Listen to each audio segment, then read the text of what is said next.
આગામી 24 કલાક માટે આઈએમડીની ચોંકાવનારી આગાહી. જાણો કયા છે વરસાદનું જોખમ. તો જાણીશું કે હવે ગુજરાતનું વાતાવરણ કેવું જોવા મળવાનું છે. ઠંડીને લઈને શું આગાહીઓ વ્યક્ત કરવામાં આવી છે. સાથે સાથે હવામાન વિભાગ દ્વારા કયા વિસ્તારોમાં વરસાદની આગાહી કરી છે.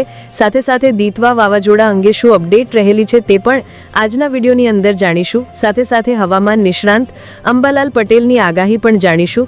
તો આજનો વિડીયો અંત સુધી જોતા રહેજો અને ચેનલમાં નવા હોય તો ખાસ કરીને વિડીયોને લાઇક કરી ચેનલને સબસ્ક્રાઇબ કરી દેજો, જેથી તમને દરરોજના તાજા અને ઉપયોગી હવામાન સમાચાર અમારા યુટ્યુબ ચેનલના માધ્યમથી મળી જાય.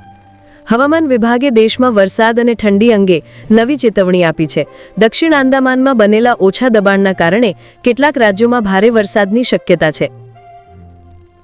હવામાન વિભાગ આઈએમડીએ ફરી એકવાર વરસાદ અને ઠંડી અંગે મહત્વપૂર્ણ ચેતવણી જારી કરી છે. કેટલાક રાજ્યોમાં ભારે વરસાદની આગાહી કરવામાં આવી છે, જ્યારે ઉત્તર ભારત અને મધ્ય ભારતના ઘણા ભાગોમાં ઠંડીનું મોજું વધુ તીવ્ર બનવાની શક્યતા છે. મહારાષ્ટ્ર માટે ખાસ ચેતવણી આપવામાં આવી છે. મહારાષ્ટ્રમાં ભારે વરસાદનું જોખમ. આ વર્ષે ચોમાસું નિર્ધારિત સમય કરતાં વહેલું આવ્યું હતું અને વરસાદ પણ સામાન્ય કરતાં વધારે પડ્યો હતો. ભારે વરસાદના કારણે મહારાષ્ટ્રના અનેક વિસ્તારોમાં નદીઓ છલકાઈ હતી અને ગ્રામ્ય વિસ્તારોને મોટું નુકસાન થયું હતું. ઘણા ઘરો પાણીમાં વહી ગયા અને ખેતીને પણ અસર થઈ.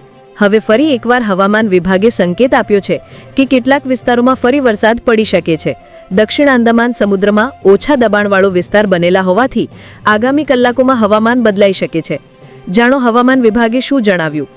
આઈએમડી મુજબ દક્ષિણ આંદામાન સમુદ્રમાં ઓછા દબાણવાળો વિસ્તાર સક્રિય થયો છે. 24 નવેમ્બરની આસપાસ આ સિસ્ટમ બંગાળની ખાડી તરફ વધશે. આગામી 24 કલાક દરમિયાન તામિલનાડુ, કેરળ, આંધ્રપ્રદેશ અને ઓડિશામાં હળવાથી મધ્યમ વરસાદ થઈ શકે છે. કેટલાક વિસ્તારોમાં ભારે વરસાદની ચેતવણી જારી છે.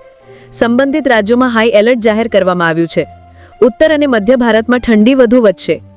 તો આ વિસ્તારોની અંદર આગામી દિવસોમાં ઠંડીનું મોજું ફરી વળશે, જેમાં દિલ્હી, ઉત્તર પ્રદેશ, મધ્યપ્રદેશ, રાજસ્થાન, મહારાષ્ટ્ર, મરાઠવાડા અને પશ્ચિમ મહારાષ્ટ્રમાં ઠંડી વધુ વધવાની સંભાવના છે.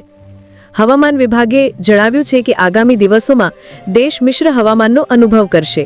કેટલાક રાજ્યોમાં વરસાદના કારણે વાતાવરણ ભેજવાળું બનશે, જ્યારે ઉત્તર અને મધ્ય ભારતના ભાગોમાં ઠંડી વધુ વધશે.